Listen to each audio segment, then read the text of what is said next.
السلام علیکم۔ قصہ حضرت یوسف علیہ السلام پارٹ 2 میں خوش آمدید۔ یہ لوگ اپنے والد کے پاس پہنچے تو کہنے لگے، ابا جان اب کیا ہوگا؟ عزیز مصر نے یہ کہہ دیا کہ جب تک تم لوگ بنیامین کو ساتھ لے کر نہ آؤ گے تمہیں غلہ نہیں ملے گا، لہٰذا بنیامین کو ہمارے ساتھ بھیج دیں تاہم ہم ان کے حصے کا بھی غلہ لے لیں، اور آپ اطمینان رکھیں کہ ہم لوگ ان کی حفاظت کریں گے۔ اس کے بعد جب ان لوگوں نے اپنی بوریوں کو کھولا تو حیران رہ گئے کہ ان کی رقمیں اور نقدیاں ان کی بوریوں میں موجود تھیں۔ یہ دیکھ کر حضرت یوسف علیہ السلام نے ان سے پھر اپنے والد سے پھر کہا، ابا جان اس سے بڑھ کر اچھا سلوک کیا چاہیے؟ دیکھ لیجئے عزیز مصر نے ہم کو پورا غلہ بھی دے دیا اور ہماری نقدیوں کو اپنی ان بوریوں میں واپس بھی رکھ دیا۔ آپ بلا خوف و خطر ہمارے بھائی بنیامین کو ہمارے ساتھ بھیج دیں۔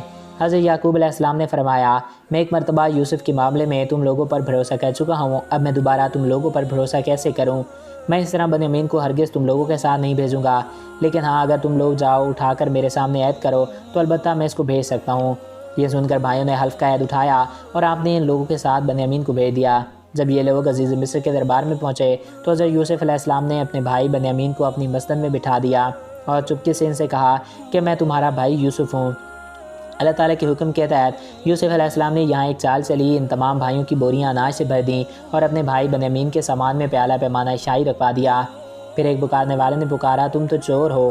وہ سارے بھائی متوجہ ہو گئے اور ان سے کہنے لگے، تم کیا گم کر بیٹھے؟ وہ بولے، ہمارا ایک شاہی پیالہ پیمانہ گم ہوا ہے، جو اسے ڈھونڈ کر لائے گا اسے ایک اونٹ کا بوجھ ملے گا۔ سارے بھائی بولے، اللہ کی قسم ہم تو چور نہیں ہیں۔ پکارنے والے نے کہا، اگر تم پر چوری ثابت ہو جائے تو کیا سزا؟ وہ بھائی بولے، جس کے پاس وہ پیمانہ شاہی نکلے وہ بندہ ہی اس کی سزا ہے، اس لیے کہ ان کی شریعت میں چور کی یہی سزا تھی۔ پھر انہوں نے سامان کی تلاش شروع کی، پہلے دوسرے بھائیوں کا سامان کھنگالا گیا اور آخر میں بنیامین کے سامان کی تلاشی لی۔ بنیامین کے سامان سے وہ پیمانہ شاہی نکال لیا گیا۔ بھائی بولے، اس نے چوری کی تو اس سے پہلے اس کا بھائی بھی چوری کر چکا ہے۔ پھر کہنے لگے، اے عزیز، بے شک ہمارا باپ بوڑھا اور لمبی عمر والا ہے، اس کی جگہ ہمیں پکڑ لو، ہم دیکھتے ہیں آپ کو احسان کرنے والوں میں سے۔ یوسف علیہ السلام نے فرمایا کہ ہم اللہ کی پناہ پکڑیں سوائے اس کے کہ ہم نے پایا اپنا سامان جس کے پاس، بے شک میں اس وقت ظالموں میں سے ہوں گا۔ اب حضرت یوسف علیہ السلام کے بھائی سخت پریشان ہوئے، اپنے والد کے روبرو عہد کر کے آئے تھے کہ ہم اپنی جان پر بھی کھیل کر ان کی حفاظت کریں گے، اور یہاں بنیامین ان کے ہاتھوں سے چھین لیے گئے، اب گھر جائیں تو کیسے اور ٹھہریں تو کیسے؟ یہ معاملہ دیکھ کر سب سے بڑا بھائی یہودا کہنے لگا، میرے بھائیوں سوچو تم اپنے والد کو کیا عہد دے کر آئے ہو، اس سے پہلے بھی تم اپنے بھائی یوسف کے ساتھ کتنی بڑی کوتاہی کر چکے ہو، لہٰذا میں تو اس وقت تک یہاں سے نہ جاؤں گا جب تک والد صاحب خود آنے کا نہ فرمائیں، یا اللہ تعالیٰ اس معاملے کو حل فرما دیں۔ چنانچہ یہودا کے سوا دوسرے سب بھائی لوٹ کر گھر آئے اور اپنے والد حضرت یعقوب علیہ السلام سے سارا حال بیان کیا۔ حضرت یعقوب علیہ السلام نے فرمایا، یوسف کی طرح بنیامین کے معاملے میں بھی تم لوگوں نے ہلیہ بازی کی ہے، خیر میں صبر کرتا ہوں اور صبر اچھی چیز ہے۔ پھر آپ نے منہ پھیر کر رونا شروع کر دیا اور کہا، ہائے افسوس میرا یوسف، اور یوسف علیہ السلام کو یاد کر کے اتنا روئے کہ شدت غم سے نڈھال ہو گئے اور روتے روتے آنکھیں سفید ہو گئیں۔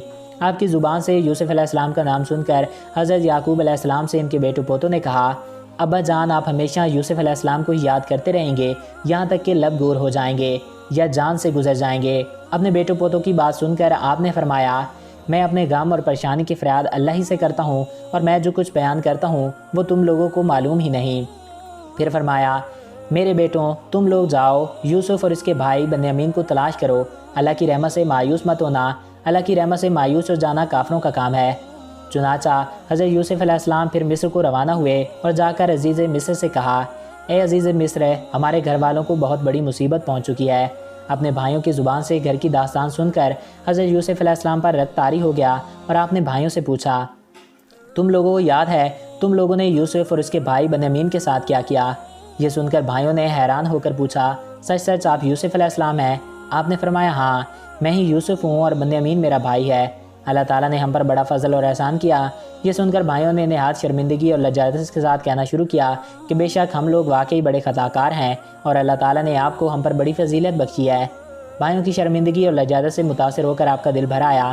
آپ نے فرمایا، آج میں تم لوگوں کو ملامت نہیں کروں گا، جاؤ میں نے سب کچھ معاف کر دیا، اللہ تعالیٰ تم کو معاف فرمائے۔ اب تم لوگ یہ میرا کرتا لے جاؤ اور ابا جان کے چہرے پر ڈال دو تو ان کی آنکھوں میں روشنی آ جائے گی، پھر سب گھر والوں کو ساتھ لے کر مصر چلے آؤ۔ بڑا بھائی کہنے لگا، یہ کرتا میں لے کر جاؤں گا کیونکہ میں نے ہی آپ کا کرتا بکری کے خون میں رنگ کر اپنے والد کے پاس گیا تھا اور انہیں یہ کہہ کر غمگین کر دیا تھا۔ حضرت یوسف علیہ السلام کو بھیڑیا کھا گیا تو میں نے ہی انہیں غمگین کیا تھا، اور آج حضرت یوسف علیہ السلام کی زندگی کی خوشخبری بھی میں ہی سناؤں گا اور ان کو خوش کرنا چاہتا ہوں۔ یہودا اس کرتے کو لے کر 80 کوس تک ننگے سر دوڑتا چلا گیا۔ راستے کی خوراک کے لیے اس کے پاس 7 روٹیاں تھیں، مگر فرط مسرت اور جلد سے جلد سفر طے کر کے والد محترم کے پاس جا پہنچا۔ یہودا جیسے ہی کرتا لے کر مصر سے کنعان کی طرف روانہ ہوا، ادھر کنعان میں حضرت یعقوب علیہ السلام کو حضرت یوسف علیہ السلام کی خوشبو محسوس ہوئی۔ آپ اپنے پوتوں سے فرمانے لگے، اگر تم مجھے یہ نہ کہو کہ بوڑھا سٹیا گیا ہے تو مجھے تو یوسف کی خوشبو آ رہی ہے۔ آپ کے پوتوں نے جواب دیا، خدا کی قسم آپ ابھی بھی اس پرانی سی بات پر پڑے ہوئے ہیں، بھلا کہاں یوسف ہیں اور کہاں ان کی خوشبو۔ لیکن جب یہودا کرتا لے کر کنعان پہنچا اور جیسے ہی کرتے کو حضرت یعقوب علیہ السلام کے چہرے پر ڈالا تو فوراً ہی ان کی آنکھوں کی روشنی لوٹ آئی۔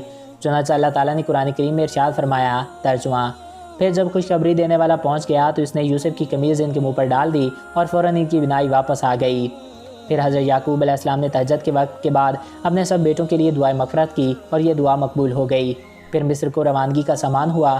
حضرت یوسف علیہ السلام نے اپنے والد اور سب گھرانے عیال لانے کے لیے پائی کے ساتھ 200 سواریاں بھیج دیں۔ حضرت یعقوب علیہ السلام نے اپنے گھر والوں کو جمع کیا تو کل 72 یا 73 آدمی تھے، جن کو ساتھ لے کر مصر روانہ ہو گئے۔ مگر اللہ تعالیٰ نے آپ کی نسل میں اتنی برکت عطا فرمائی کہ جب حضرت موسیٰ علیہ السلام کے وقت میں بنی اسرائیل مصر سے نکلے تھے تو 6 لاکھ سے زائد تھے، حالانکہ حضرت موسیٰ علیہ السلام کا زمانہ حضرت یعقوب علیہ السلام کے مصر جانے سے صرف 400 سال بعد کا ہے۔ حضرت یعقوب علیہ السلام نے اپنے فرزند یہودا کو کہا، یہ فرعون کا لشکر ہے، تو یہودا نے عرض کیا، جی نہیں، یہ آپ کے فرزند حضرت یوسف علیہ السلام ہیں جو اپنے لشکروں اور سواریوں کے ساتھ استقبال کے لیے آئے ہوئے ہیں۔ آپ کو متعجب دیکھ کر حضرت جبرائیل علیہ السلام نے فرمایا، اے اللہ کے نبی، سر اٹھا کر فضائے آسمانی میں نظر فرمائیں، آپ کے سر و شادمانی میں شرکت کے لیے ملائکہ کا جمع غفیر حاضر ہے جو مدتوں آپ کے غم میں روتے رہے ہیں۔ پھر باپ بیٹا بڑی گرمجوشی سے ملے اور فرصت مسرت میں دونوں خوب روئے۔ حضرت یوسف علیہ السلام نے سہارا دے کر اپنے والد محترم کو تخت شاہی پر بٹھا دیا۔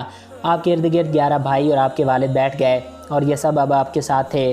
ترجمہ، اے ابا جان، یہ میرے پہلے خواب کی تعبیر ہے، بے شک اسے میرے رب نے سچا کیا اور بے شک اس نے مجھ پر احسان کیا، مجھے قید خانے سے نکالا اور سب کو گاؤں سے لے آیا۔ اس کے بعد شیطان نے مجھ میں اور میرے بھائیوں میں ناچاکی کرا دی۔ بے شک میرا رب جس بات کو چاہے اس کو آسان کر دے، بے شک وہی علم و حکمت والا ہے۔